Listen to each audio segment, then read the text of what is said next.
3, 2, 1. Lord, thank you for this opportunity. Like the number one draft pick. Get the hat. Jersey with my name on the back. I feel like the number one draft pick. Get the hat. Well, hello, everybody. Welcome to the Typical Browns Fan Show. It is Saturday night here at 6:30 p.m., and I have a good friend of mine. We chat a lot on Facebook, specifically when it comes to contracts, trades, everything else. Mr. Don Fowler, not Flower, Don Fowler. The reason why I called him accidentally put Flower on the thumbnail, because I actually thought all the years I've been following you, your last name was Flower. I don't know why I saw that, but I foolishly put it up. What's up, KP Young? Before we get into all this, thanks for having me on, and had the last name Fowler my whole life, and so many people have said Flower because it's the first thing they see when they see my last name. So it's not even something that I even worry about anymore. So just move on. But I appreciate you inviting me on. Like you said, we've chatted so much, and all the stuff that's gone on this off season and everything we go through and talk about it. It's great to finally be able to come on. Yeah, I've said like five. I got to get you on. I got to get you on. And finally, I'm like, this is a free weekend. I can invite anybody. Let me invite Don on. I'm glad you accepted. But before we go any further, I just want to let people know this live is powered by Tesla, who has revolutionized the EV market by a simple term: self-drive vehicle. It's a vehicle that self-drives you. You ever been in a Tesla that just drove itself down? Not yet? No. Okay, but if you're ever interested, go to tesla.com/drive or head to the Akron Fairlawn Gallery 52 in Springside Drive in Akron, Ohio, and set that up. It is when I get a vehicle for a long period, couple days than normal, I will try to swing by and get you, because the self-drive, and I'll probably talk about this every time I do live, but the self-drive on a Tesla is just simply amazing. Like, I got a couple videos on my Facebook, on my socials. If you guys want to tune into it, it's great. It's hard to explain how great the self-drive is until you experience it. Like, it doesn't do it justice. I can say how amazing it is. Like, it turns and it could drive through. It could take you anywhere, even on the freeway, effortlessly. Like, you don't even have to worry about turn signals and who's anything. It's just amazing. It does everything itself. Even parallel parks by itself. It's crazy. So if you're interested, please do go ahead. Yeah. No, if you're going to come pick me up, you got a little bit of a drive, though. I'm up in southern New Hampshire, so it'll take you a little bit to get up here. That is a mistake I have. You're the second person who I try to invite somewhere, and they say, I'm not in Ohio, bro. Well, I'm 4 hours away. I invited another guy to be on a podcast that I'm going to do locally, and he's like, I'm in Cincinnati. I'm like, I always have the misconception that people are locally if they do a Browns podcast. It's totally wrong to assume. What's up? Well, I'm from Akron originally, but I moved up to southern New Hampshire, Massachusetts border in 2000. So I've been up here a long time, but it's cold up there, huh?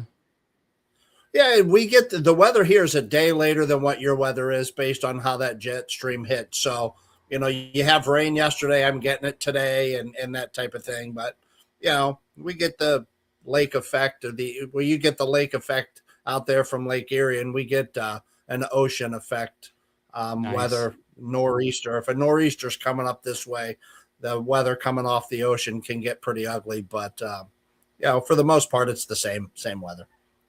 Well, I probably won't be able to pick you up in a Tesla unless it's a 2-week trip. But if anyone's interested, go to Tesla.com/drive and set up a self-drive supervise opportunity yourself, and you'll probably fall in love with the vehicle. KP says Cincinnati here. KP in Cincinnati. I may have an opportunity where we can meet up somewhere during the season. So stay tuned to my socials. I got some news I'm working on.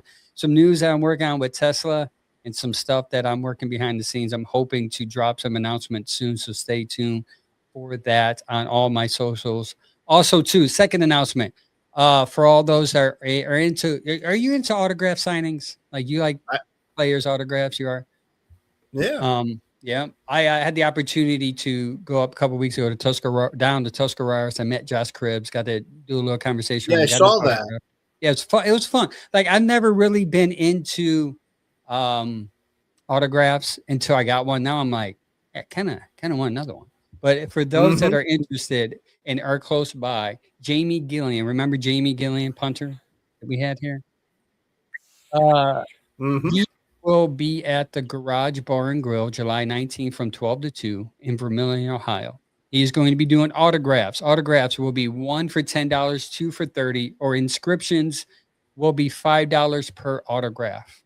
He's going to be there. So if you are in into autographs and you want to meet a former player of the Browns, punter, I think he was a soccer player once, maybe talk soccer to him about the World Cup to a probably a former soccer player and football player. Meet up with Jamie Gillian at this Garage Bar and Grill. This is brought to you by the North Shore Browns backers. They're putting on an amazing event. And all those signature talks is your opportunity to meet somebody that um, kicked for the Browns at one point. He was pretty good until they got somebody else, unfortunately. But I may be tending this event myself, driving with my videographer to get some stuff for the socials. Yeah, Good. you ever get any autographs in general? You anything? No, No. I did back late 90s, spent a lot of time in Nashville getting country artist autographs and that type of thing. But as far as professional players, no, I had never done that. Yeah. Again, the only one I really got was Josh Cribbs. Really, I mean, I think the thoughts of autographs are cool, but for me, it's like, where am I going to put it? Right. I know. Like, it's like you have kids, they're going to mess it up, et cetera, et cetera. What's Yeah. up, everybody on YouTube? Thanks for the comments. Keep it commenting. If you're watching this live, please comment and share the feed and let people know we're on. We're going to be talking about some Browns topics now. But first, Don, let people know where they can follow you and the podcast that you do and on what days you guys are on. So I'm with a group. It's called the Browns Witches with a B. I'll keep it that way for you. We usually go on Wednesday night at 7, and it's shared on Facebook and YouTube as well. So we try to get on Wednesday nights every week. So there's a group of handful of us that go on and go live. So I think on the Bearded podcast you had Pete Barker on once before. Yeah, and I gotta get him back on. Yeah, so yeah, and they have their own webpage and or a Facebook group as well. So but that's where I started with them. Yeah, and you're very into like capology, right? You're into all that smart stuff. Unfortunately, we know the history of the Browns record, so to speak, and so what I kind of fell in love with was the off season, going into free agency, the draft, because that's where a lot of the Browns news would come from. During the season, all too often we were, 4-10, and the season was over. It was what it was. And so the fun part of what I got into was how the off season came to play, free agency and that type of thing. I set my whole year up, I take the week of free agency as a vacation. I'm off for the draft weekend and follow a lot of the off-season news and the inside stuff that we've been able to talk about, whether it was, a possible Myles Garrett trade that looked like it could come to fruition back in March, just based on the contract change that he had and that type of stuff, and getting on with some insiders on Twitter. And lucky enough to have a few respond back and kind of getting a little bit of inside information prior to it becoming, a reality. So that's what I've always done, kind of that inside person behind the scenes on Facebook that kind of was like, hey, this looks like it's going to happen, or this looks like it's going to happen. And, you know, the Myles thing, unfortunately, none of us wanted to happen, but it just looked like it was going to happen. And so you and I were kind of on it right away. And, you know, it took we got what's up, James Frank? He said, oh, snap. What's up? There y'all? he How is. You doing, James? There's James Frank. How you doing, James? He's a good dude. If y'all have Facebook, follow James Frank. He's a good follow. I like the guy. And follow KP Young. They're pretty faithful to the pod. We got a lot of grief, man. A lot of people when we talked about, and you know, I've always framed it like, man, don't rule it out, man. There's a possibility, like this verbiage change. It kind of opens. People thought, no, the door's closed. They'll never do it. It's like, no, man, the door's cracked. You know, it's cracked, and that opened the door wide open when they changed that contract. For sure. And there's another contract that we can get your insight on is the Deshaun Watson, because every time I post about Deshaun Watson potentially starting or not starting, depending on the wave of emotions I feel sometimes, a lot of people go to, well, he's going to start because they have to pay him card, right? And I had to kindly explain to people that Watson already has this money. Right. The Browns don't owe him any more money because he's already paid. What they see now is what needs to come off the books in the next 2 years. Can you kindly make it more smarter than what I just explained it? But can you explain it in a better term for people to understand? Well, so there's a difference in the NFL between cash that a player is getting and cap, which is the accounting that you have to do to account for the cash that you're paying.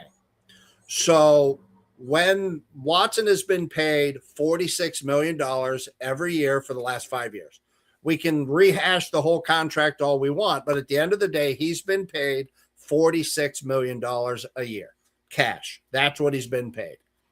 The Browns, based on the way they've done their restructures, have not accounted for all the money he's been paid. So at the end of this season, they still have about $89.5 million that they have to account for on their books to justify his contract being paid.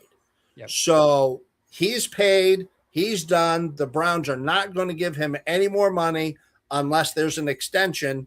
So whether he plays or not is going to have nothing to do with whether he's being paid or not. He's already been paid. $46 million paid, done, over with. Yep. You know, and the money aspect of it is dead cap, and that's not cash. That's an accounting way to look at it. So you have to realize you have to separate the two. You know, cash that's being spent versus cap that's being accounted for, and so it's a pain to explain because it's so hard to look at it that way. But if you follow the Jason Fitzgeralds of the world that is overthecap.com, or Jack Duffin or Troy Chapman, they talk in terms of cash is king. And we'll get into later are the Browns setting themselves up. You know, we're going to pay Myles Garrett $42 million in cash next year. That's $42 million now they can spend on somebody else.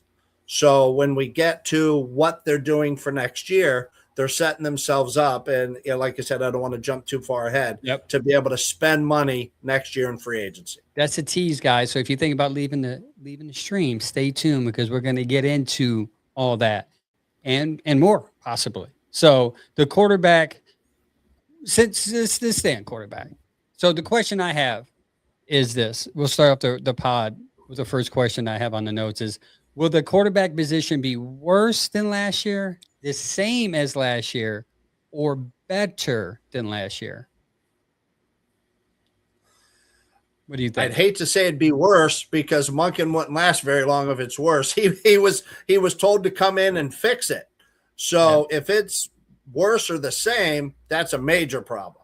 So the answer better be that it's going to be better than what it was last year, because I really didn't understand the whole process or plan of what it was going to be last year.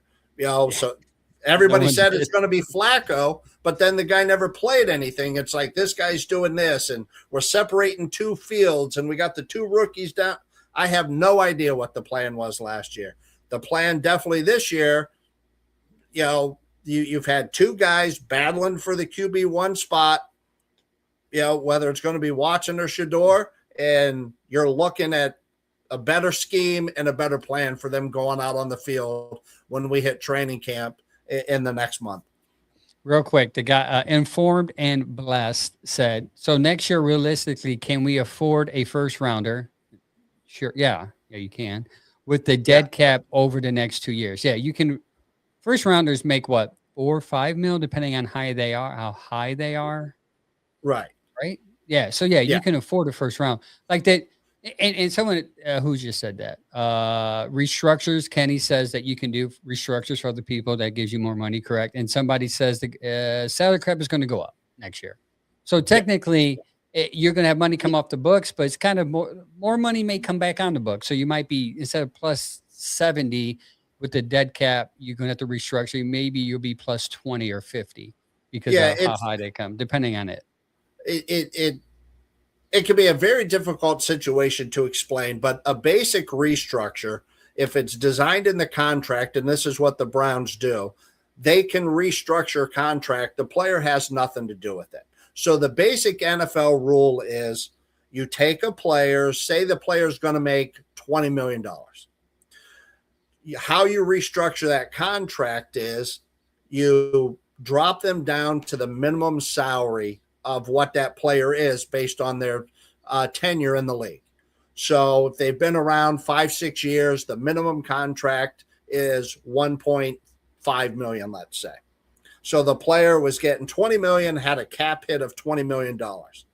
You restructure, you can then take that 20 million, you drop their salary down to 1.5, and then you give them the rest of the money and a signing bonus. They're still getting the $20 million. Just now, as opposed to later. Right. The cash is $20 million. The cap part of it is the books then see 1.5 million and they got 18.5 in a signing bonus. By NFL rules, you can divide that over 5 seasons. So then you take the 18.5, divide it by 5, 3 million and change, whatever it is. And that salary cap now is their base salary 1.5 and that 3 point whatever it's going to be. And their cap hit is only going to be 4 to 5 million. And you just opened up 15 million available in cap. Informed and Blessed said restructures just push the pain back until later. But the benefit of pushing the pain back till later is it's not as painful because as the cap goes up, that restructure gets smaller based upon the amount of money you have. Correct. And so when you I'm learning from you, Don. I'm learning. So when you look at Watson's history, year 1 of his contract, he would have been roughly 30% of the total cap space. When they restructured it year 1, he was only about 4% of the cap space, and you kept pushing it out. So then you get to next season where he would have had a $90 million dead cap hit that he never became more than 10, 11, 12% of your total cap space. Mm-hmm. And then they set up we could talk all day about this, but what's called a poison pill, where they signed him to a 1-year fake extension that just allows them to release him next season and even split that over 2 years so that their cap hit will just be 35 million dead cap and 55 million to account over the next 2 seasons with him being gone. Yeah. And again, it's, we could, this is a method that a lot of smart teams use. Salary cap. And we may do that. I may have you come on. Yeah, I'll have you come on. And then next time we'll explain salary. I mean, obviously it's needed because the basic fan doesn't understand how the salary cap cap works and how the benefit and what's good about Andrew Berry is not just he's learning how to do draft picks now, but his ability to maneuver the salary cap makes him more, for me, more of a plus compared to the other GMs. And we have a 49er fan in the chat. He said it himself. It's how we have 5 Hall of Famers on our roster now. It's because the 49ers also do this restructuring, pushing the cap down the hill a sort to keep the good players on your team to compete. You have to have an owner, because when you restructure, it becomes a signing bonus. And that money is a check written today. You have to have an owner that's willing to write checks like that. And the 49ers, the Eagles, and the Browns, the Browns continue to be one of the top spending teams in the league over the last 4 to 5 years. They just need to benefit from it with some wins. But that's why they've been able to kind of hold on to the roster that they held on to.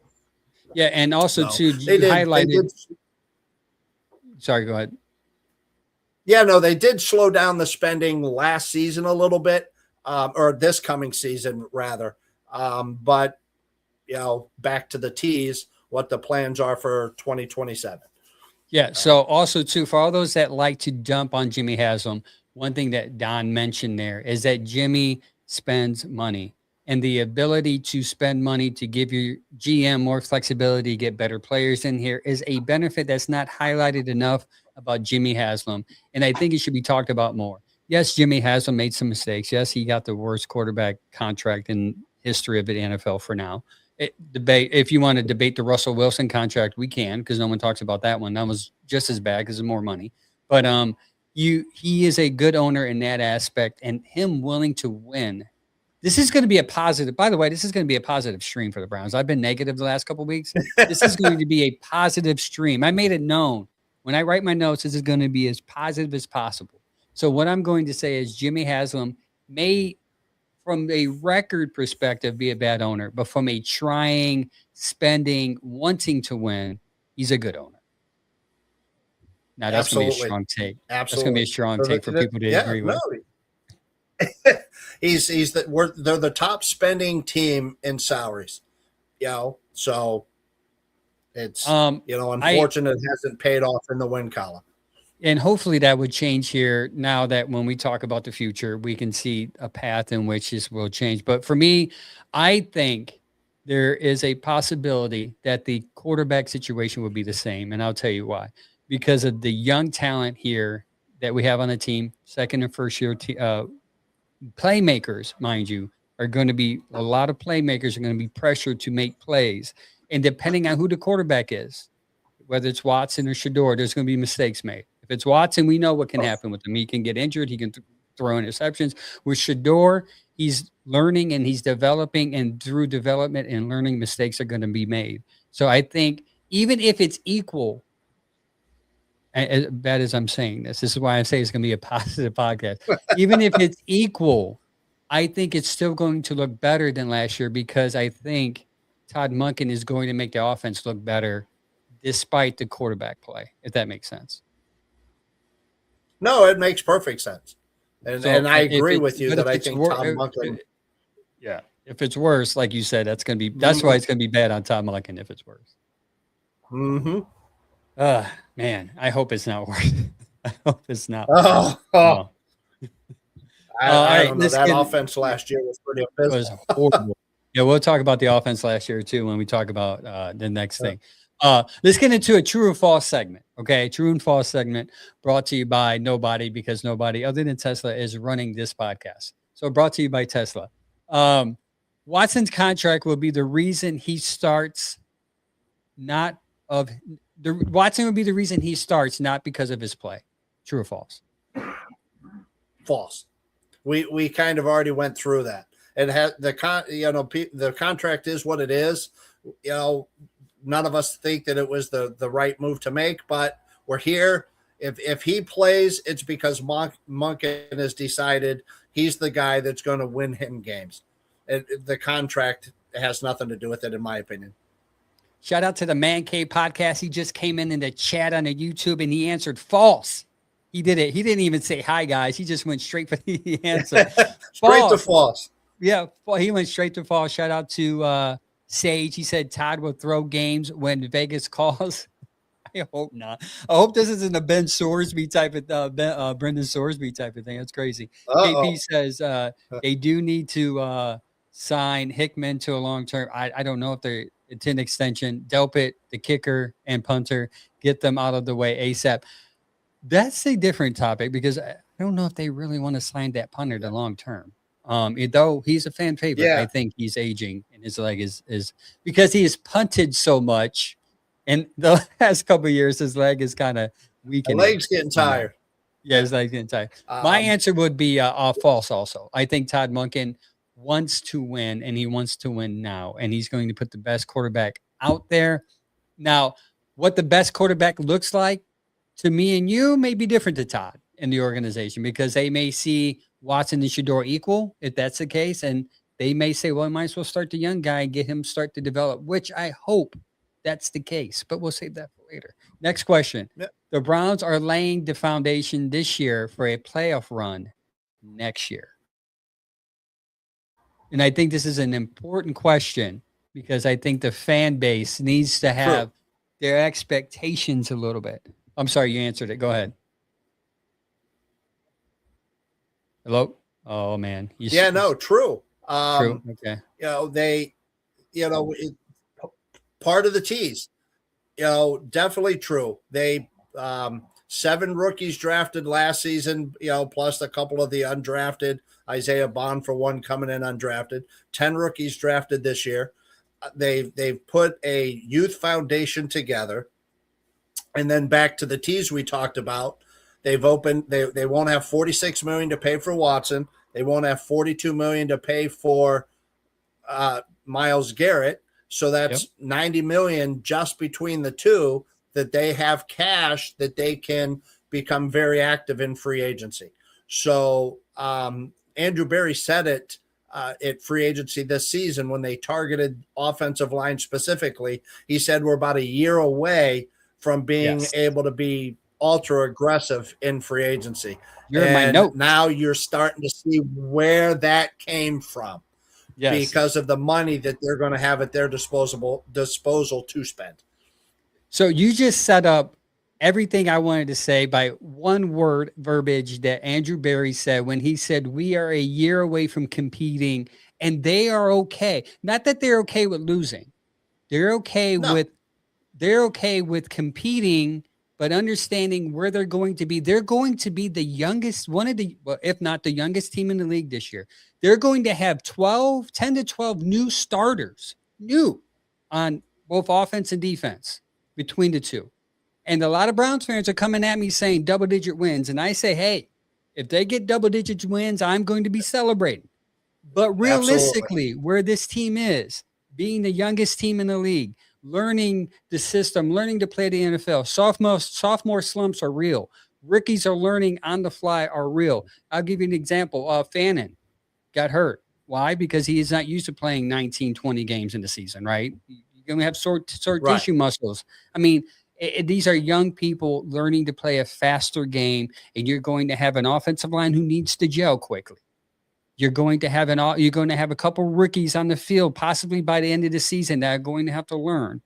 My fear is that these Browns fans think it's going to be a playoff run, and they're going to be disappointed by week 17. And me and Don are going to come on here and say, "Told you so."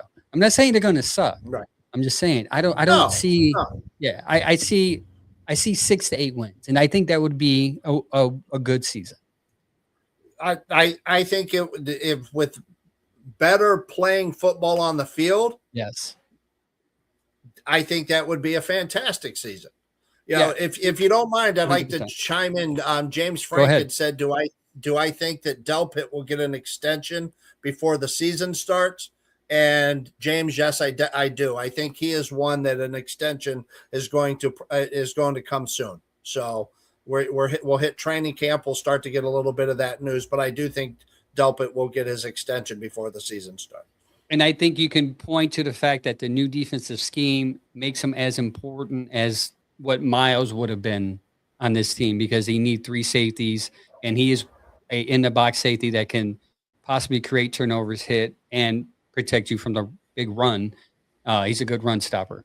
Now the pass defense, we have to work on that a little bit for Delpit, but I think Rutenberg can put him in position. The theme, I don't know if you heard this, but the theme in the offseason was put people in a position to be successful, right? So they're going to get players, and that's why this verse thing is very interesting because they traded Myles with the focus of wanting Jared Verse because they know they could put him in a position to succeed. Now, what does that success look like? It's not going to be 23 sacks, people.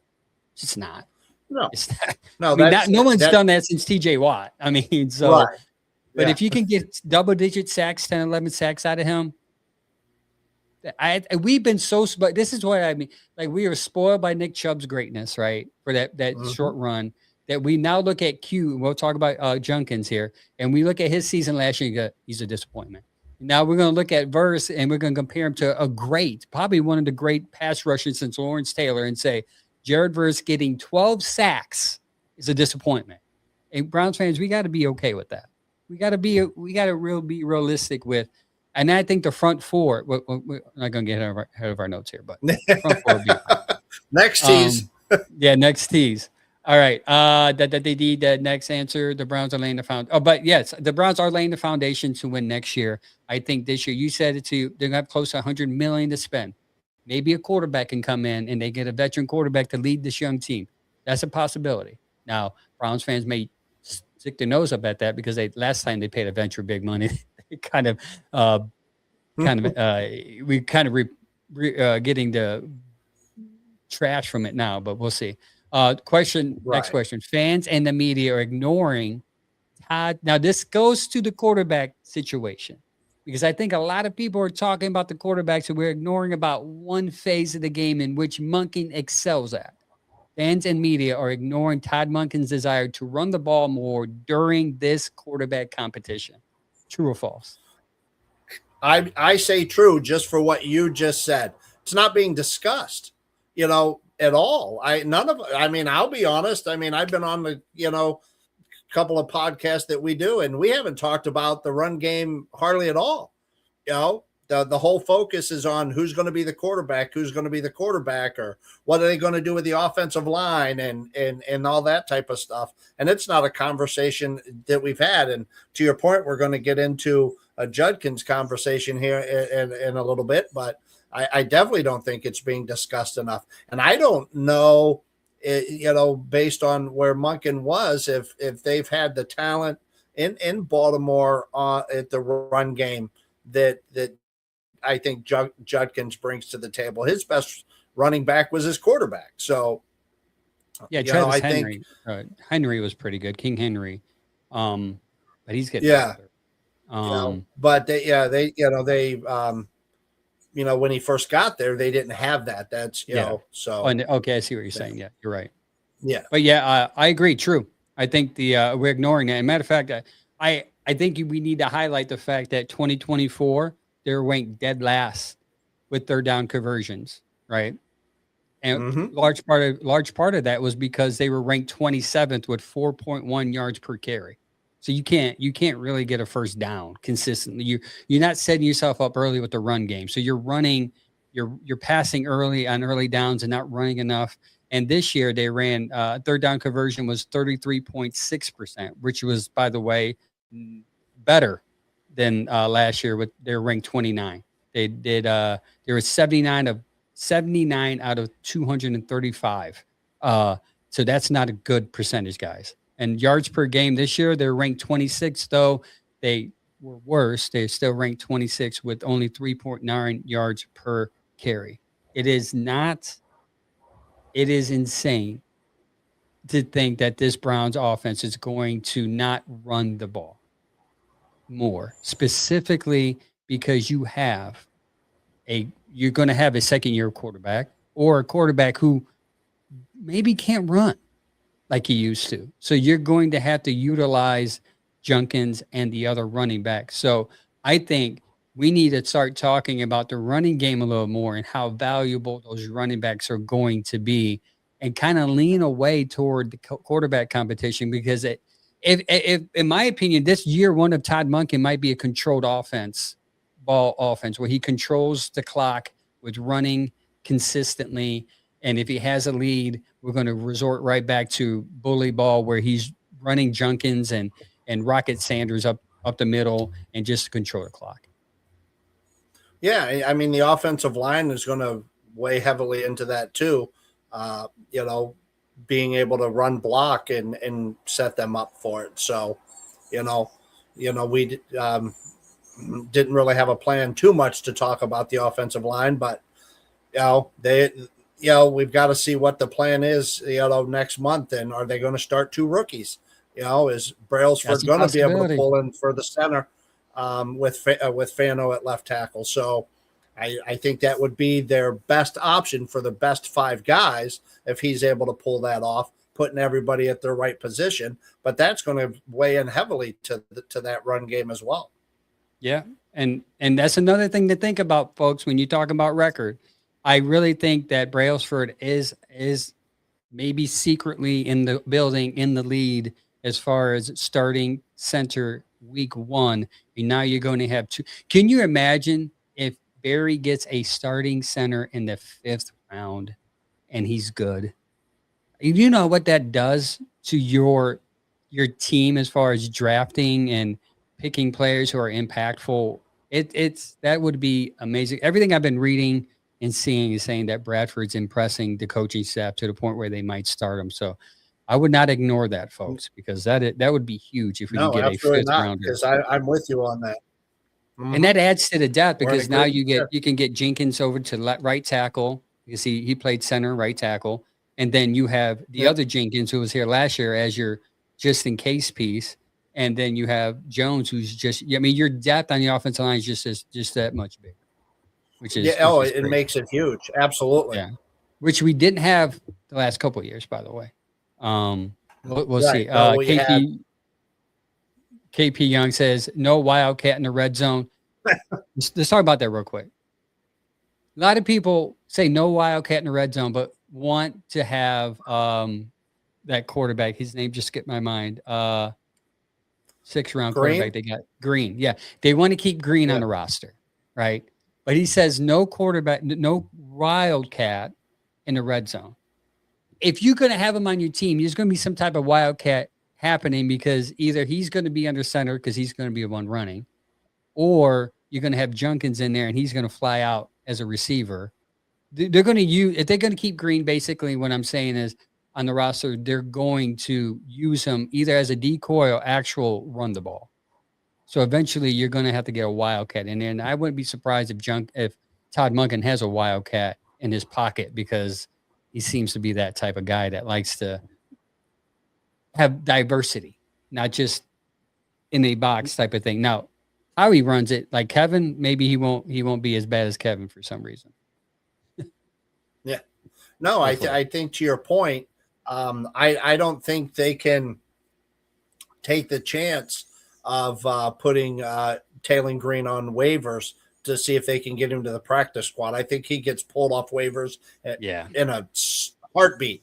So I to your point, and I think he's on the roster, like you said, because I don't think they can take the chance of putting him on waivers and hope to get him to the practice squad. And that would be an interesting thing to see what they do at quarterback. I know a lot of people peg Gabriel to be traded. Most likely so, right? He would be the one traded. Or if you believe what's going on around now, for what? Door. Yeah. I mean, exactly. Who's going to trade for? Oh, yeah. Yeah, that little rumor that kind of snuck up on us. But I don't see the Gabriel trade, because what are you going to get in return? Yeah, I don't. Are you going to even get a 7th round? Would they cut him at 3rd round? Would they cut him they? Well, and if somebody doesn't pick him up, he would go to your practice squad. I don't know. I mean, that he's definitely a wild card with, getting down to the 53-man roster, because they're not keeping 4.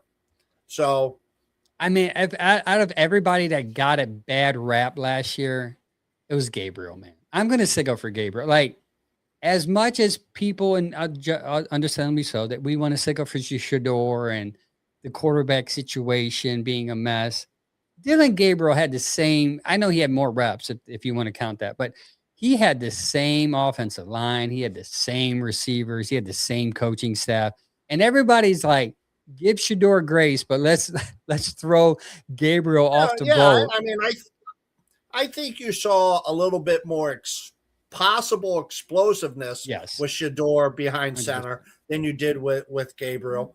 And, you just heard that human computer, Yeah, they hyped him up. verbiage. Yeah. I don't, I just, Yeah. I don't know. I think Yeah. in this scenario, you and I both know they've got Watson and Shador battling for QB1. We just said Green's going to stay on the roster. So what's that leave you?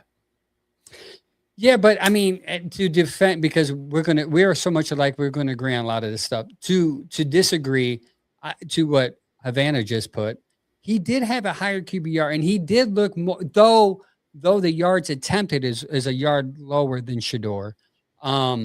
He did look more. And it's hard to say this, but he did look more like where to go with the ball. Though he did. I mean, again, it goes back to the offensive line. I think the offensive line didn't do him justice, and because he could not hit the explosive play, like you just said, it looked a lot worse than what it was because he has to dink and dunk. And if you take 3 or 4 plays away, those explosive plays for Shador, I did the math. I got it in my notes somewhere from like 3 months ago. They have the same numbers. Now you can't take those numbers away, those plays away, because those plays are those plays, and that's the intriguing part about Shador Sanders, is that his ability to make the big play, which we're going to probably talk about here, but here soon. But I agree. Like, I just don't know what they can do with Dylan Gabriel. Maybe a team does take a chance. Maybe they see the way I see it. Like, well, he could be a backup or third stringer at best, and somebody picks him up. Yeah, I just, like I said, I mean, I don't want to make it sound like I'm, speaking bad about him. I'm just saying we just went through OTAs and he was getting hardly no reps whatsoever. Yeah. And it looks like it's a battle between Watson and Shador.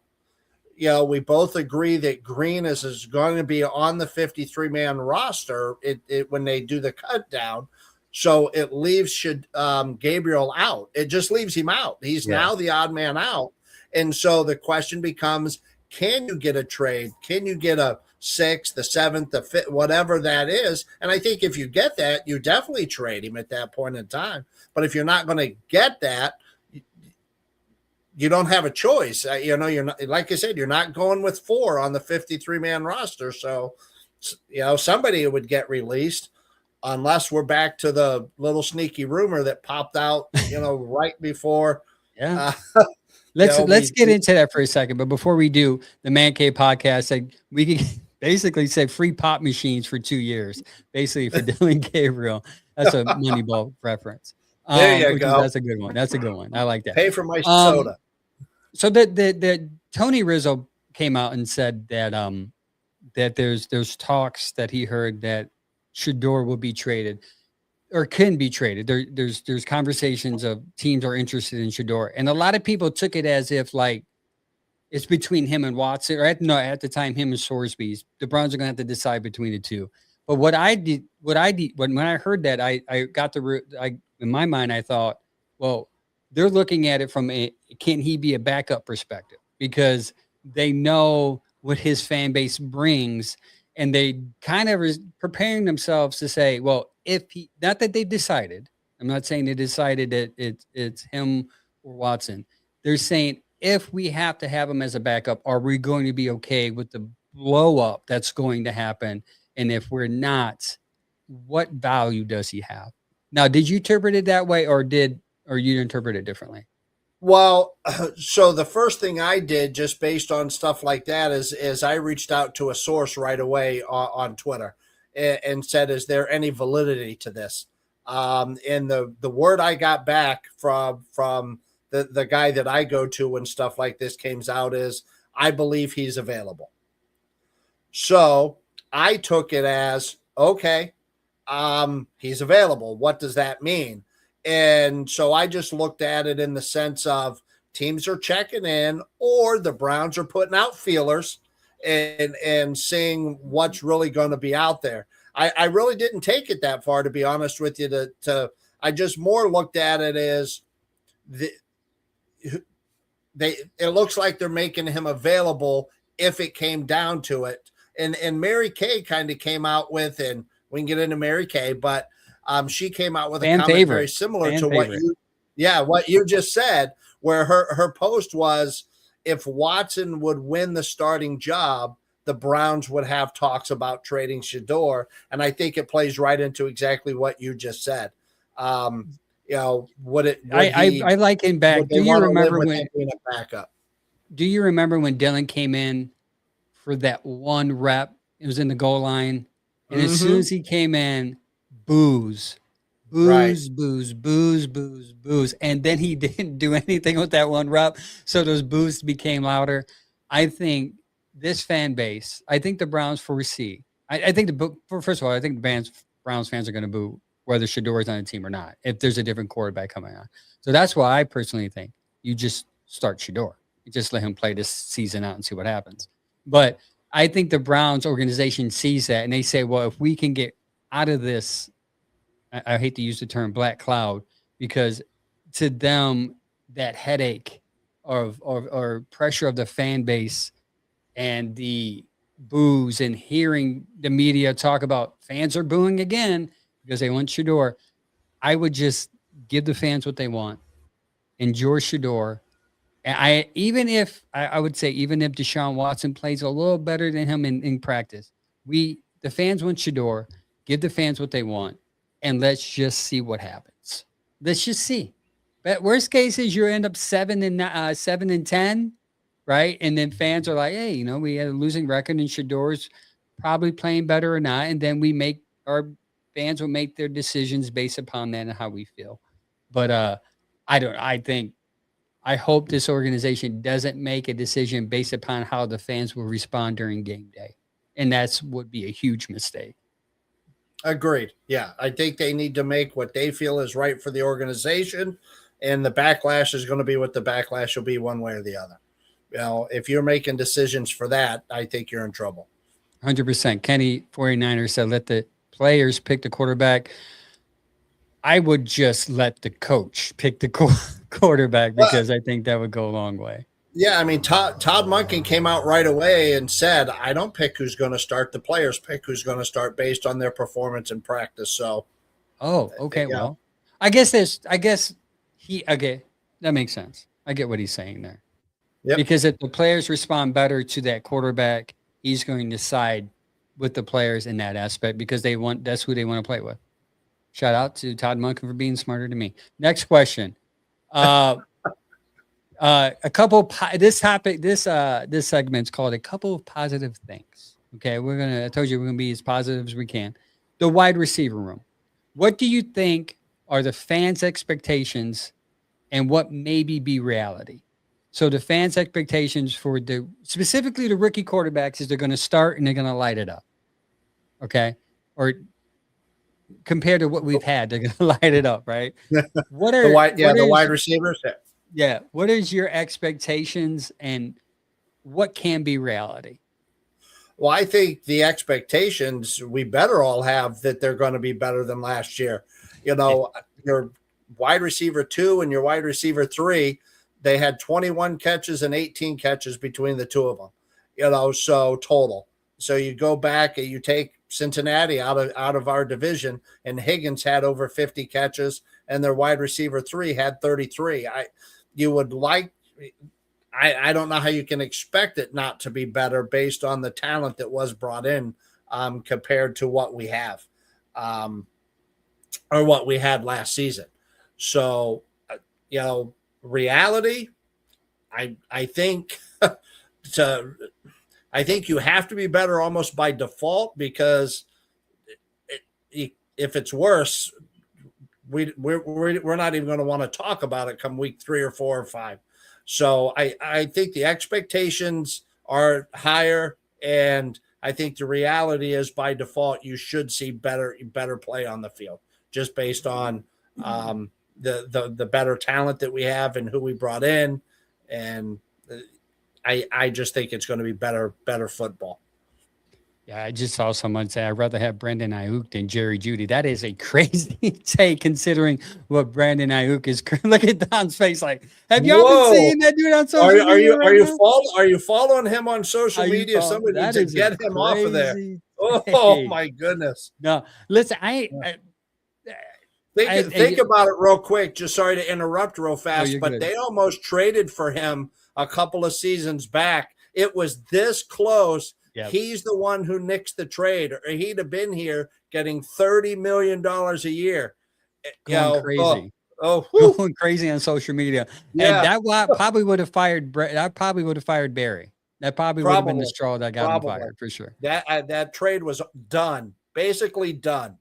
And Ayuk was the one who said no. Yeah, Kenny 49er. Like you're a 49ers fan. You live in the Bay. Give the Browns fan base a reality of Brandon Ayuk real quick in the comments so they can, if they had that thought, scare them away, please. Because I've been reading that story every time something pops up. Thanks, Kenny, for your comment about Brandon Ayuk. He's a 49ers fan and Browns fan, so it's good to have his perspective out there on the West Coast. Do you see the comment? Yeah, he's the only guy that got CTE from a torn ligament. Yeah. Maybe. Here's the deal. Like, I think the expectation is specifically that these two rookies are going to come in and they're going to light it up. Historically, rookies don't make an impact their first year. Unless they become great, like Randy Moss, unless they become like I would even say Justin Jefferson. If they become those receivers, then sure, that's great.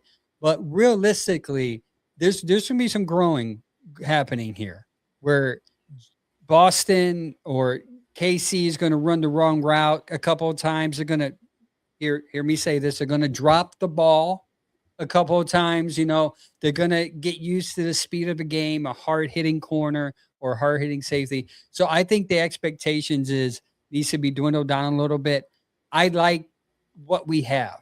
And again, it goes back to what we've said. I like what we have for the future. And this year is all about development and learning. Now, if a receiver goes for 1,000 yards and 10 touchdowns, y'all can dump on me in the comments all you want while it's happening. I would say I was wrong.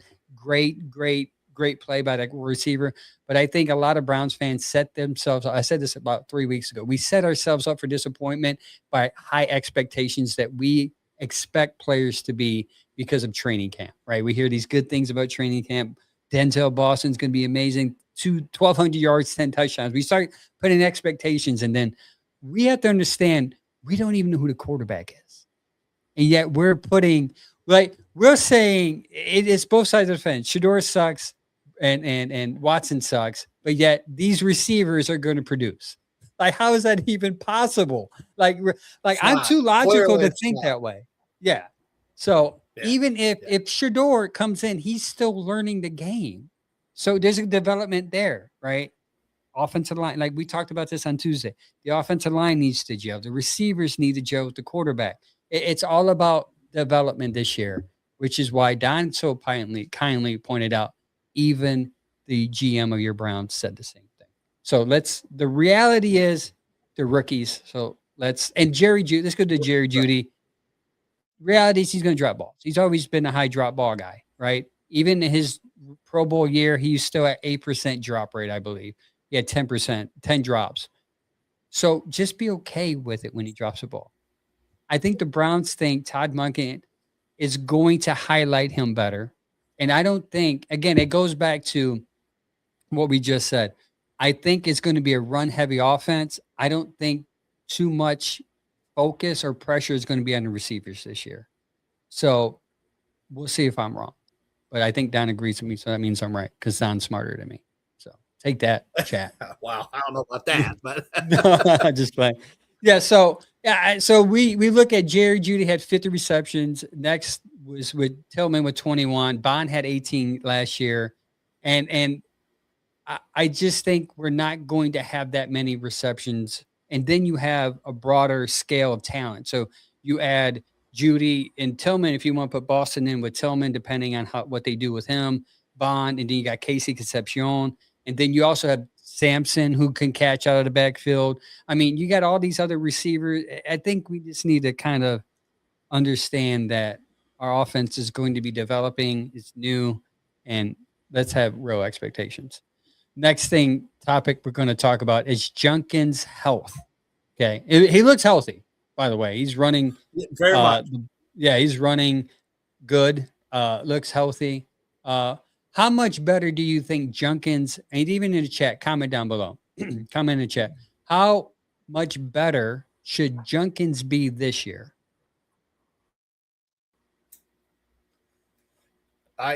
He had 827 yards last year before the injury, and with a makeshift offensive line every other game, I think the offensive line, we talked about this earlier, comes into play there.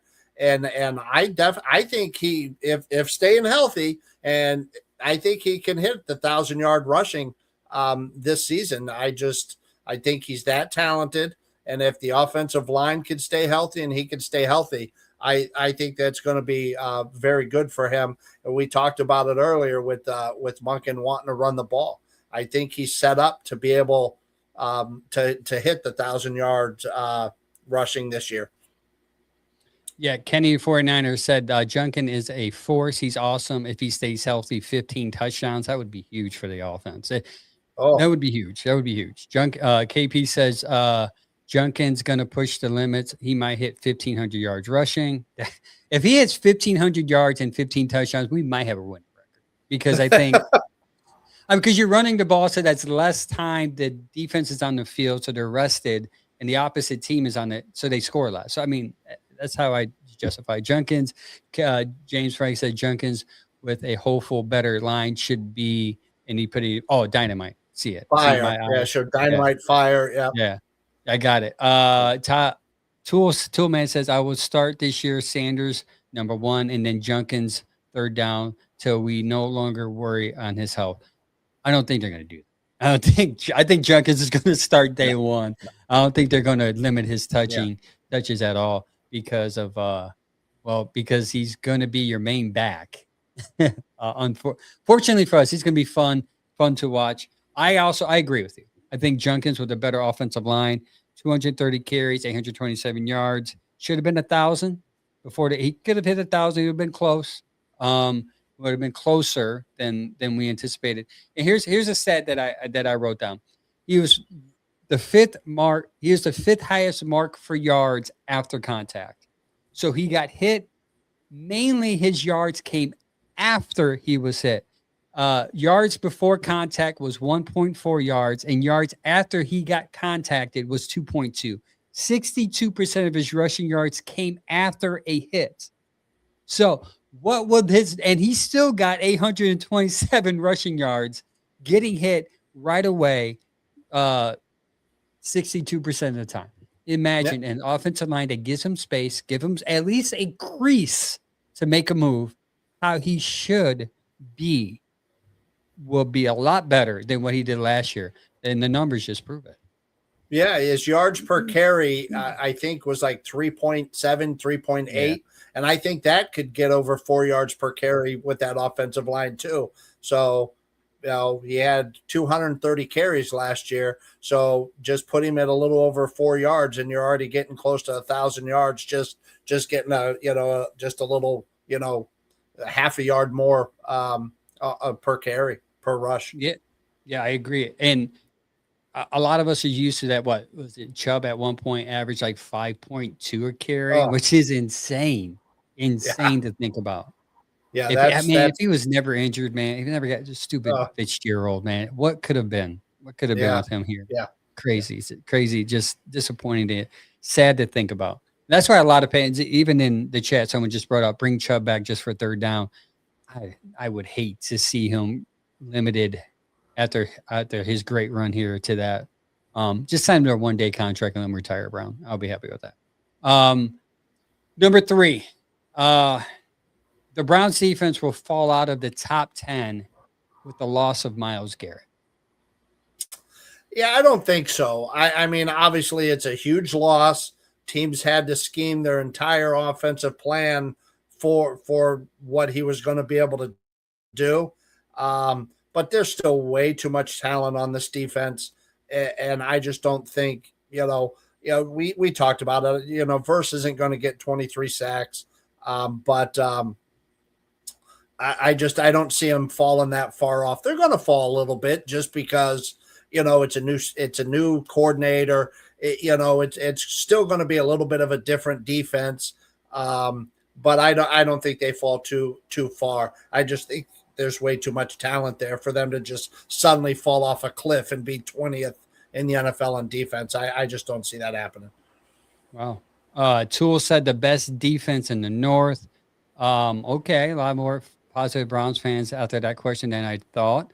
Kenny said no Myles nor Swartz, could be a little bit of a learning curve coming. I agree with that. KP says Right. false. I think Verse makes them better. He has been more vocal and a better leader than Myles, in my opinion. That is factual. I mean, he came in and signed his contract and went straight to an OTA. I mean, that says a lot about the kid. If anything, that shows that he's in here to work. Like I don't think Myles ever attended an OTA after his second contract, anyways. Havana says Bubba Wallace Garrett will move more points on his driving record than the Browns offense will score. Oh, come on, man. The Browns offense will score more than 16 points a game this year. Yeah, that was bad the last couple of years. They had 15 one year, 16 last year. I think the Browns, if they can get at 20, get 4 more points a game this year on average, I think they'll be all right. James Frank said Verse and Schlesinger about to prove no fall off will happen. James Frank, KP says James Frank facts, few players I don't like: Fitzpatrick, Bill Romanowski, and Vontae. Yeah. All of them dirty players. Perfect, yeah, he was very a much dirty so. player, man. Dirty player. Dirty. And I don't know if Fitzpatrick meant to do what he did. Yeah, I don't think But that was a dirty I want to keep play. that. I personally, as a Browns fan, want to just say that to myself, just because he's a Pittsburgh. If he was in a different team, I would give him grace. But the fact that he had a Pittsburgh uniform when he did it makes me not like it a lot more. Unfortunately, I get it. TJ Ward hit what was it? Gronk, very similar to the same way. A few years back, and same thing, blew the knee out. So it hit high. Unfortunately, it happened to our best. Yeah, running just back so unfortunate what happened there. Fan favorite. Same leg, same knee. Yeah. No, I agree with you. This is gonna be a lot of agrees as me and Don thinks a lot. Thinks a lot alike. I think I'd say the top 10. I think there would be a top 10. I would say between 8 and 10, 7 and 10. I think they do fall at the top 5, and I don't think it would be a bad thing if they do, because, and that sounds horrible to say, but I think again you have you're going to have a younger team. They're going to have to learn on defense, and now the older side of the ball will be on defense. But you're going to have a lot of your main pieces are younger. Again, I'm worried about the sophomore slump when it comes to Schlesinger. I'm worried about the sophomore slump when it comes to Graham. I'm worried about the rookies learning in important positions. Like Mick Warren, he's the safety. That's an important position. You're gonna have a guy in the nickel that you're going to be unsure of. That's why you only signed him to a tender, right? And Hayden, right? Hayden. Miles Harden. Sorry, that you still trying to figure out pieces on defense that are going to be crucial. Ward, his health, he had, believe it or not, people always point to Ward always being hurt, but the last 2 years he's only been out only a total of 3 games, and that's despite only winning 8 games. He's still playing, so I think we can shelve the fact that he's always hurt, and then we'll see how the rest of the defense goes. But I think they don't fall at the top 10. They're good, but losing Myles will have some impact to where teams can go away from. They can just plan differently. They don't have to I feel like it's like there are games like that Pittsburgh game. Like Aaron Rodgers had to do things he normally wouldn't done on a different against a different defense because of the Myles Garrett impact. You won't have that here. And he didn't want Myles to get that record sacking him. So And Yeah. So yeah. So I mean, they played to lose the game, really. Yeah. So and teams aren't going to do that unless No, they Verse don't. impacts the game like Miles did. But Miles is generational, Oof, yeah. generational. Even though he cried his last couple of years about, and understandably, so, he wanted to go to a winner. We're not going to win here. I get it, Miles. I'm not too mad at you. Next question: what position teams you have the most confidence in? Is it the front four, the middle three, which is your linebackers, or the secondary? I still say the front four. Obviously losing Miles is huge. Is that what you're saying too? The front That's four? exactly what I'm saying. Yeah. Yeah. Well, my part is I don't think Alex Wright gets enough credit for what he's done at the opposite side of Miles. We had 5.5 sacks last year. It was a career best. He's ranked 19th out of 115 defensive ends on PFF. And I just don't think he gets enough credit on that side of the ball. He needs to improve his pass rush. He's ranked 58 there, but he is great against the run. And so is Verse, actually ranks higher than Miles versus the run. So you're going to see, to your point, the fall off on sacks. But I think that front four is going to be better at stopping the run than we've seen in the past, just because of those two guys on the ends. And so we have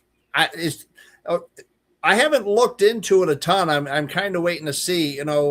Schwartz ran like a 4-2-5, where he only kind of ran two linebackers and always had that nickel out there. I don't know if that's the plan going into this season, or if you're going to see the three linebackers and run the 4-3-4, or if they're going to still keep that nickel out there. But we talked about it. Is the nickel really secured down yet? I don't know. And besides Schlesinger, they drafted the rookie Justin Jefferson at linebacker. I think there might be a couple of still questions at linebacker. So I just think the front four is more solidified right now. Yeah, no, I agree. I would piggyback off that and say I think the front four, even though the loss of Miles and James Frank, credit to you. A lot of people discredit Miles because he left. I'm not the one that's going to say anything bad about Miles. He's the GOAT. He's the best pass rusher in the game. He's the best passer we had in a very, very, if not the best pass rusher we had. Best defensive player in the NFL. I don't think that's a question. And if you are a Browns fan and you are trying to escape that and backpedal, you're not right in the head. Myles Garrett wanted to leave because his organization could not find a quarterback, and that's not his fault. He went to a team who has a quarterback who he said it himself while he was going on his trade tour. I want to win championships. Listen, defensive players of the years are great, but in order to be the greatest, I need to win a Super Bowl. And you can't blame a player for having that motivation to win. Now, some Browns fans don't like him, but I personally still will be rooting for Myles to get a ring. Unfortunately for some Browns fans. I agree with you. The front four is, to me, I'm more confident in. And you again, you're in my notes. I was going to bring up Alex Wright, not getting enough love. Alex Wright gets no credit at all. He was ranked 19th out of 115 on PFF. His rookie rate, 73%. And yes, he needs to improve that. Said the same exact thing. Yes, he needs to improve he was ranked 58th in the pass rush, but he still had 5.5 sacks last year, which was a career high. And mind you, this is something that's not talked about enough. The reason why Myles Garrett loved Jim Schwartz is because Jim Schwartz set him up and only him up to succeed at times. And I have proof because Jadeveon Clowney, before he exited Cleveland, said so by saying they're trying to get Myles Garrett to the Hall of Fame, and to the credit of that, other players have to sacrifice. So with that being said, it'd be very interesting to see how well Wright plays from a pass rush perspective, because I don't think he was required to pass rush a lot, because they knew we got Myles right there. We're good. And also Malik Collins had 6 sacks last year. So you have to account for Malik Collins too. So you're going to have Wright and then Collins right next to each other in Verse. The only person I would like to see get a little more sacks under his belt is the second-year player, Mason Graham. If there's anyone in the front four I'm worried about from a pressure standpoint, it would be him, but he still had a good pressure year last year. Again, it's hard to get pressure at a quarterback when you have the great next to you who's getting to the quarterback faster than you. Okay. So when we're looking at these stats from even a PFF perspective or whatever site that you follow, and you see Mason Graham ranked wherever he's ranked, he still played a heck of a season. He played every snap at defensive tackle, one of the hardest positions to play at consistently every down. So I think he's going to grow into a good player. I just hope to see him get more sacks. I mean, just as a fan, though defensive tackles, their job is not to get sacks. Their job is to pressure the quarterback up the middle and let the quarterback go to the edge where your edges get the sacks. That's why Myles was so good at getting sacks, because your front two and Malik Collins and Mason Graham was so good last year. That's why Myles had so many sacks, because he was set up for success. Not to discredit him, though. He probably would have got some without them, but I agree with you. The front four is going to be crucial. We agreed a lot on this podcast, but hopefully this last question. We certainly did. We would disagree. Well, we've talked so much, in the off season, and I think we have when we see the things that have gone on, and we've messaged back and forth, we've kind of had the same response, because we've had the same thought process with, we could see what the Browns were doing, and we just have the same opinion on what we think is going on behind the scenes. I agree. Kenny 49er has a great take, but there's some truth here, Browns fans. This is going to hurt. Myles had 3 great games last season. The rest were meh. Sure, he was taking on double and triple teams, but I'm just saying that's true. Yeah, one game that comes out to mind was the New England game when he had 5 sacks and he was pissed that they still lost. Yeah. So Myles sacks last year came in bunches. And also I would add, and I've said this on a podcast every time we talk about Myles Garrett, Malik Collins had a lot to do with it. When you have a defensive tackle who gets you 6 sacks, his pressure rate was pretty high too. When you get a defensive tackle pushing the quarterback towards you on the other side, that speaks volumes. And when Malik Collins went down, the run game on the defense sucked. It was worse. Yards per game went up, and Myles Garrett's sacks dwindled, because when you have somebody who's pressuring the quarterback, again, that's pushing him to the left side, Myles Garrett is great enough. If you miss Myles Garrett, that's why they quadruple team him, and they clothesline him, because if you miss Myles Garrett by a centimeter, he's past you. He's going to get a sack. So, and Los Angeles is going to love him for it, because he's probably going to get some sacks there. Matter of fact, he probably won't need to get as many sacks, because he probably won't need to get as many. Yeah. So we'll see how that turns out. I'm sure Browns fans are going to follow that every week, just like me. But this is going to be an early guess. I'm not going to hold this to you. Like we talked about in our pre-production meeting, you say, man, it's season even playing it. But I like to answer this question. I'll have you on maybe at the end of the season, and we'll see. I know who's right, who's wrong, but let's see if this comes true. Hopefully we have. I didn't even write down the answer. I have someone in mind, but let's see if we agree. I didn't either. Who, at the end of the year, when it's all said and done, whether it's 5 wins, whether it's a Super Bowl run, or whether it's a Super Bowl run, who will be the Browns MVP? In the comments below, let me know this too. I want to see what the fans' take is. Who will be the Browns MVP this year? Like you said, you didn't write anything down. I didn't write anything down either. I hope it's not somebody on defense, because I really hope to see somebody on offense do something that is worth going, wow, this team was able to win because of the offensive play. It was always so easy to look at Myles, whether it was 23 sacks, whether it was whatever. We knew he was 16. The best player on defense. So you always wanted to point to Myles.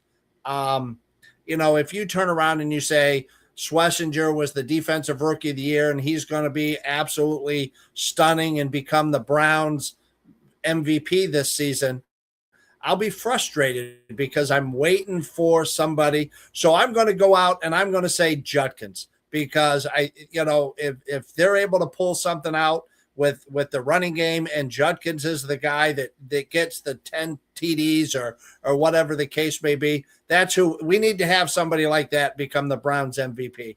So I'll do a little wishful hoping and say Judkins. That is a good guess. Kenny said his favorite offensive line in the draft. He said Fano's MVP. James Frank agrees with you. Todd Mann says Bond, Fannin, or Fano. He gave you 3 MVPs potentially. And then Kenny says, Kenny 49 says Fannin is the GOAT. Or did you say Fano or Fannin the first time? I might have read that. And Fannin is a good guess, by the way. Sure. I just don't see him getting the output, or they may not need the output this year from Fannin than they did last year. And with that being said, again, Don, we're going to agree. I think the MVP and it should be, if the Browns look good and look better, and for the benefit of Shedeur Sanders, if it's Judkins, this team is going to look better. Shedeur Sanders is going to look better. Matter of fact, I'll go out to say Shedeur Sanders is going to look so much better that the Browns may not need to get a quarterback, because if he looks better behind a guy that's running the ball, he's developing well, meaning he's not making too many mistakes. You're not forcing him to throw on 3rd and long because you're putting him in position on 3rd and short to succeed. So he's developing well. So I think for the benefit of the team, if you get Judkins to be your MVP, everything else is going to grow foundationally well the next year, because you're building your foundation on what Todd Monken excels at. Go back to Georgia when he was there, and his running backs and his tight ends. So I would go Judkins, and then you have to work your way out to the tight ends and to receivers, because that's what he's most comfortable with, and that's what he originally built his foundation with, even in Baltimore. He started to run and then use his tight ends, and then Isaiah likely came in, and then who's the receiver? Man, the receiver. Oh shoot, I forgot the receiver, the main receiver. Somebody in the comment, let me know a receiver. Yeah, I'm drawing a blank on it. Everyone compares Casey Concepcion to this receiver, and I always forget his name. My bad. But yeah, even him, who had a good year last year, the year before his rookie year, and last year. Flowers, that's it. Flowers. I now remember. Yeah, Flowers. Zay Flowers. Zay Flowers. There you go. From Maryland University, a fellow Big Ten. But yeah, so I think it's Judkins, and if it is Judkins, I think Shedeur Sanders looks a lot better, and I think to their benefit, they're like, hey, he's developing. Now let's use these picks to start building around what we need for depth pieces, and then a lot of Browns fans will be happy because Shedeur Sanders is their guy. I one more thing. I don't think Shedeur Sanders is going to always. He could be, so I could be wrong. I don't think he should. I don't think they need him to be a top 5 quarterback to win a Super Bowl in his whole career. Matter of fact, I'll go and say I don't think he needs to be elite for the Browns to win a Super Bowl. And I got some data here. Can I just tell you some data I've learned today? Sure. There's been the 10 Super Bowl appearances. There have been 6 quarterbacks. 6 quarterbacks that have won. 3 elite and 3 I would consider average, and I want to see if you agree. The elite have been Tom Brady. You agree? Tom Brady's elite. Patty Mahomes, elite. And the next one, Matthew Stafford, elite. Correct? Yes. The other 3 are average. Now, one you might disagree, and some people may disagree, but I have always said this, that Jalen Hurts is an average quarterback that has a good system, and they use him according to his tools, and they become successful.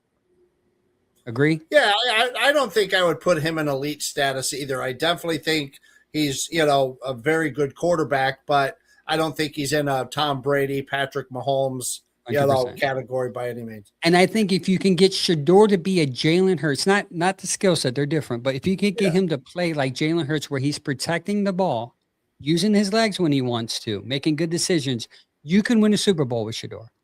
The next quarterback, Nick Foles, won a Super Bowl. Average guy. And the last one this past year, Sam Darnold. He's had an average career quarterback, but yet won a Super Bowl. So when people say you can't win a Super Bowl with Shador, I realized what made me change my whole notion about Shador Sanders is when I was doing some studying, because I have kids. All I do is look up football stuff. I have no friends either. So football is my friend. When I looked at that and I saw the half of those quarterbacks have been average and they still won Super Bowls, I said to myself, you can win with Shador. Why not? No, Agree or I disagree? I just go, just the next thought process, coaching. That's my next point. Go ahead. There There you go. Coaching, There's coaching your answer. matters. The coach matters, and that's just that simple. You could go from the Bill Belichick's down to the Andy Reids, those types of coaching, Sean McVay to Kyle Shanahan. Those guys don't always have Kyle Shanahan, Brock Purdy.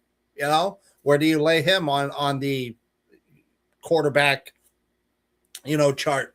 But he's going to get as much out of him, and that team is going to win.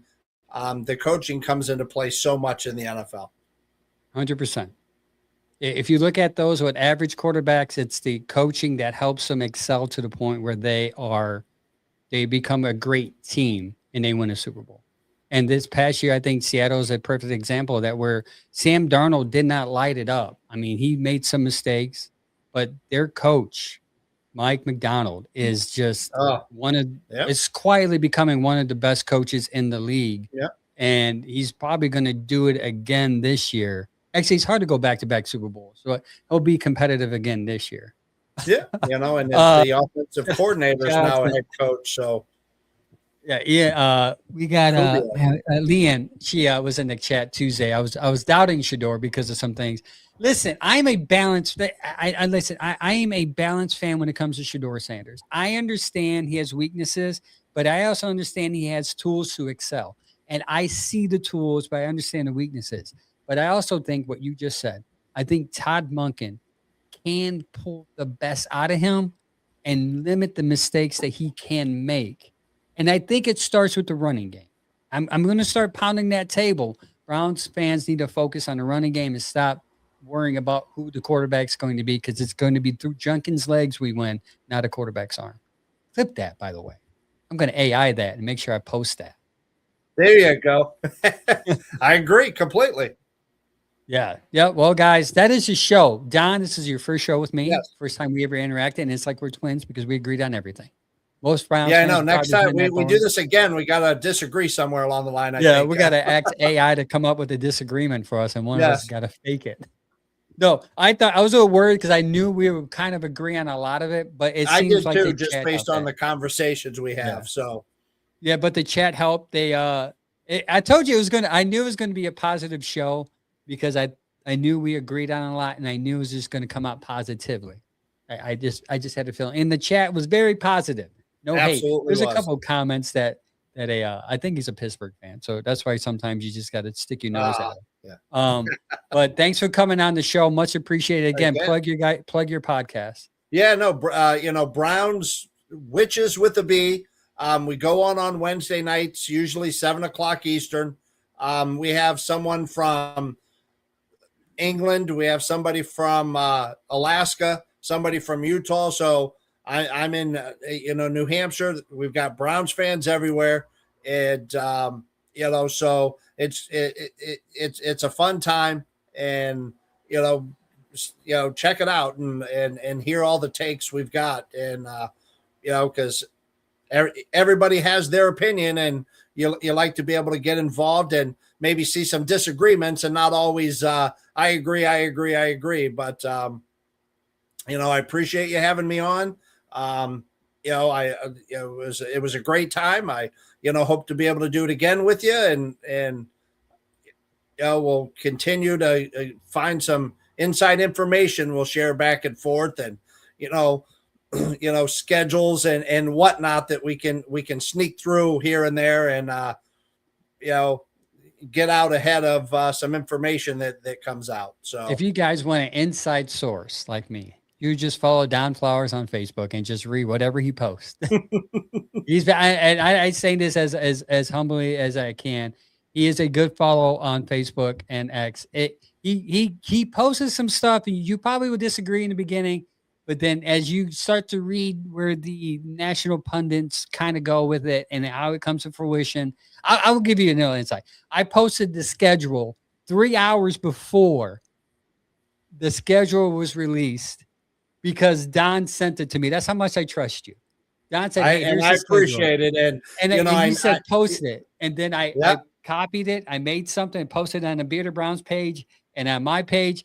I got a lot of hate saying this is wrong, this is wrong, but I stood by you, Don. I said this is right because my inside source says it's right, and it was 100% right. It's one of those things that you'll get online and we'll look at a Mary Kay post or that type of thing. The one thing that I have always tried to deal with.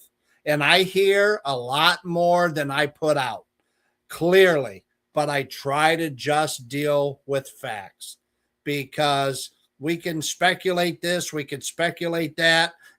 James Frank asked about the Delpit extension, and I think it's going to happen, but I try to shy away from a post. You texted me the night that I put out on Facebook. The Myles Garrett thing is going to blow up tomorrow. And it was going to happen. There was just too much out there that it was going to happen. You find the right people you're able to get a hold of on social media.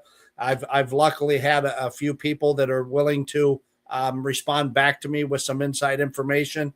And usually when I get it out there, I'm pretty sure it's going to be accurate.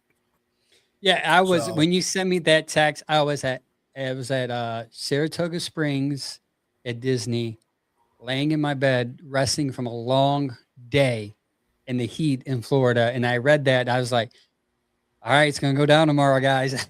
And I woke up and I don't think the news broke, but I recorded something on the patio. And I said, you know what? I think there's some smoke here. Cause you sent it to me. Then I woke up and I saw a lot on X kind of confirming that the fire is getting hot. So I was like, let me post this up. So my point is, it's always good to follow somebody that is closer to the fire than you, so you can look smart too when you post it.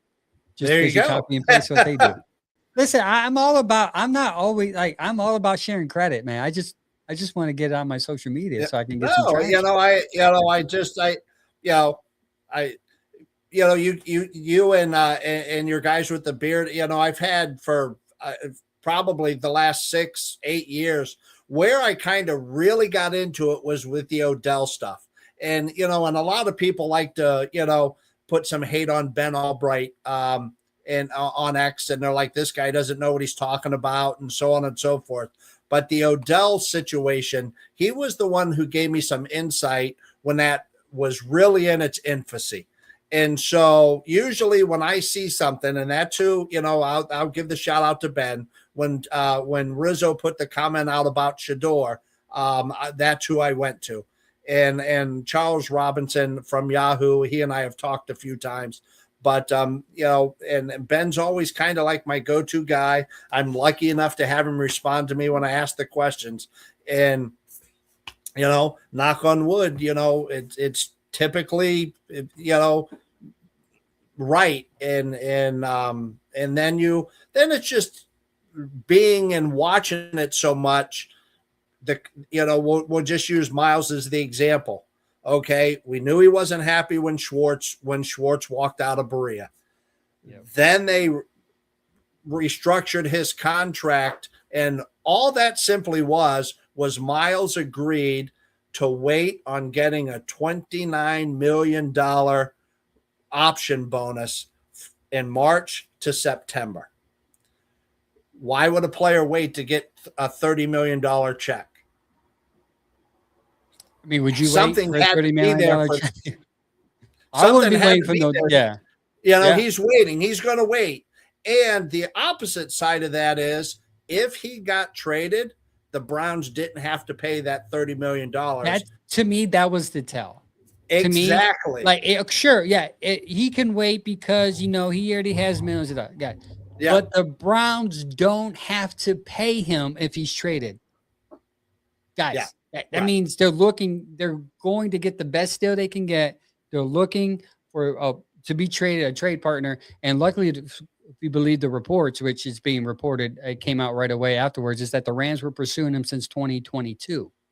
So, and they were the one that, and then Barry's like, I'm not doing this until you add Verse because I want a young pass rusher.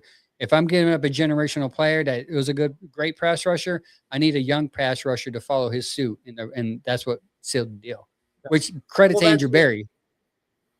Absolutely. The one comment he made, well, if we were looking to trade Myles, we didn't have to do anything with his contract. No, you didn't. But it's sure nice to not have to pay him $30 million. Jimmy Haslam, I'm sure, had no problem saying, oh, I don't have to pay that. Okay, I guess that's okay.